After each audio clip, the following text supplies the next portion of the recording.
And with that, we shift our attention now to the next big story of the day. The talks between Iran and the United States have begun in Switzerland, signaling that a diplomatic process once thought to be stalled is now back in motion. So all eyes are on the Swiss mountain resort, where the American and Iranian delegations have come face to face for the first time since the peace deal was signed and sealed.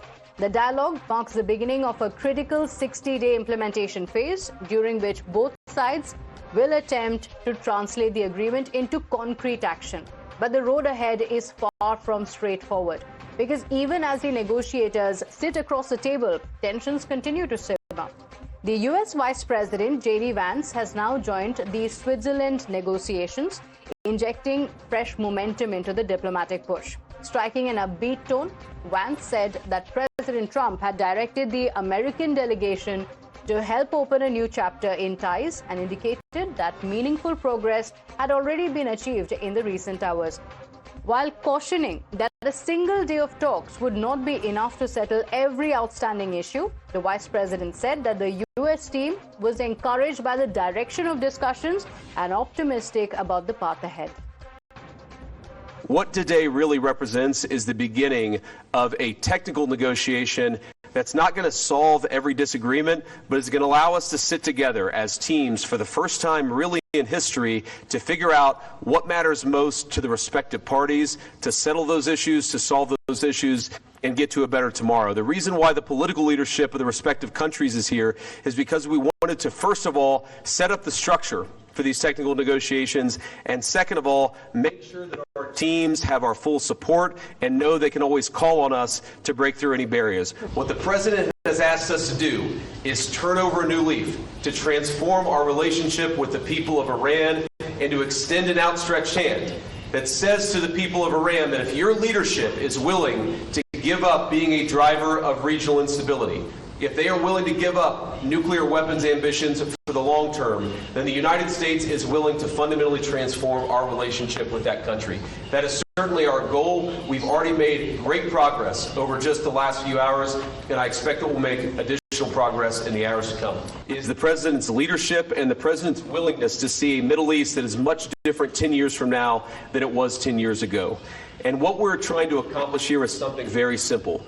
Through diplomacy, through working together to transform the Middle East, where Iran and the Gulf have been at war with each other, or at least have had very unfriendly relations, where Iran has been a driver of regional instability. Now we see a future where everybody can work together to promote peace and prosperity for everyone. Now, the optics surrounding Switzerland dialogue have underscored just how much mistrust still exists between the two sides, because reports suggest the Iranian delegation declined to participate in a joint photograph with the American team and was keen to avoid any public displays alongside the U.S. officials. In another sign of frosty atmosphere, Iranian negotiators also requested that journalists even leave the room before they entered this meeting venue.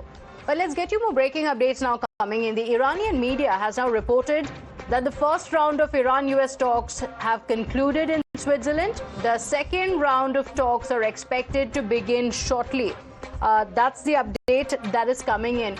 Let's talk about what is actually expected. Now, can we expect this peace deal to go through and continue? Because there has been an air of uncertainty around it.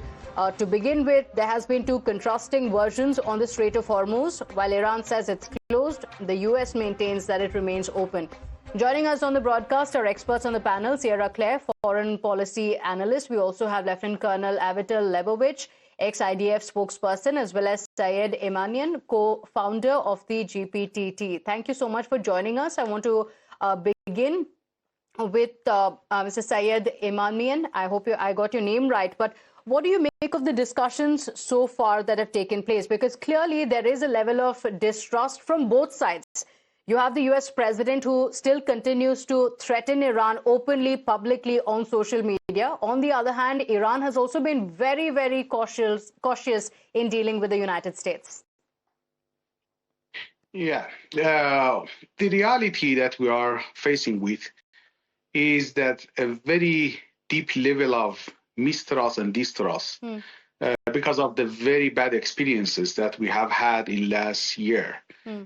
Imagine that we have been in negotiation twice and we have been attacked by American and Israelis. So it is very difficult to convince Iranian public that they are in the streets. Millions of the Iranians, they are in the streets almost every evening since the February 28th. To convince them that there would be a shift in U.S. politics towards the negotiation. U.S. is genuinely looking for a solution. So Iranian negotiation team is very cautious not to do something that would be outrageous for the public in the streets. And I could understand how difficult their job is. At the same time, it's very important that we could come to a point that both Iran and U.S. are genuinely, it seems that are genuinely looking for a kind of an agreement. Particularly because President Trump was in the position from the second week of the war that this war won't go anywhere. There is no military solution for the conflict. Okay. And he desperately was looking for an option. The only problem that is very important is that Israeli sabotage for any deal, any peace-building negotiation in the region that they have done before, and it's expected to use all the leverages that they have, including blackmailing U.S. politicians, not to make the deal happen. So President Trump has a very tough job to contain the Israelis' aggression and expansionism and their sabotage to the deal. Okay. So, Lieutenant Colonel, let me bring you in here. Can U.S. successfully decouple Israel's military objectives here? Where does the Israel come in this entire peace deal? So there are the Israeli objectives and the American objective and the Iranian objectives. They're not the same. The Iranians want three things. Number one, survival for the regime, which until now that we see that they have achieved. Number two, they want to keep enriching uranium. And as we saw the draft of the MOU, they will be able to receive some of that. And number three, they want economic relief, the lifting of economic sanctions. They want money to go in so they could really finance the proxies which they built all over the Middle East. They could pay salaries, they could buy more weapons for the country, and so on and so forth. This is the Iranian objectives. Israel's objective is really about defense. This is the number one issue for Israelis. It's defense, whether it's Hezbollah on the border, which we have seen attacking Israel since October 8, 2023, whether it's the Houthis in Yemen, which have been targeting Israel with ballistic missiles, Hamas in Gaza, and so on and so forth. So from an Israeli perspective, this is the number one priority. Now, I saw a tweet by Trump, and I saw an interview that he gave a few hours ago to Fox. And in this interview, he said, if Iran will not open the Hormuz Straits, we will go back with force. We will not allow the situation to happen. Now, obviously, every kind of military action needs to end with a diplomatic solution, for sure. But I'm afraid that now we are seeing huge gaps between the two sides. I'm not sure where this will go. Okay. So, Ms. Sierra Claire, clearly the U.S. and Israel don't agree to these terms and conditions, and very clearly Iran also has a completely different understanding. So, with this current situation, is peace actually possible? Well, first of all, I would correct a couple of things. I don't believe Israel is trying to sabotage the peace negotiations. I'm very shocked that Israel is not coordinating more closely with the United States on this, because Israel is supposed to know Iran, you know, they're supposed to be the experts on this Iranian regime. And if they are, then they know that they are playing right into their hands, because we're talking about proxies. These are people who are controlled by the Iranian regime. The Iranian regime orders Hezbollah to do these strikes right in the middle of the deal. Now, does Israel want to respond and play right into the hands of the regime, or do they know better? That's the part that I'm so confused about, and I think that Israel and President Trump and his team need to coordinate much more closely. But is peace possible? We don't know.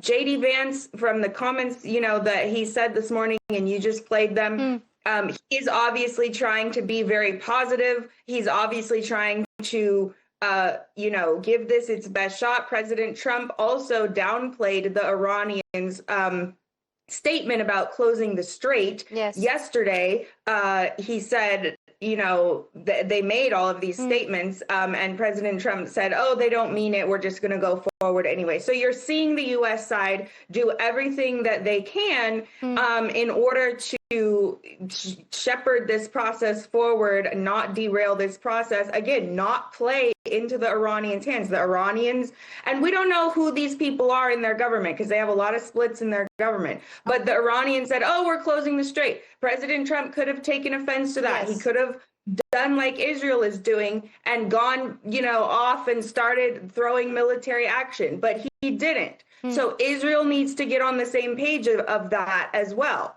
Now, President Trump's comments this morning about the strait, obviously he's getting frustrated, and he has every reason to be so. So we'll see what happens. Okay, all right. There are so many differing opinions right here in this panel, and that's just part of the complications that currently US and Iran are facing. We don't know what could happen next because there are also contrasting statements coming in from both US as well as Iran. But the entire world, of course, hopes that there will be peace. I'm thanking guests for joining us this evening.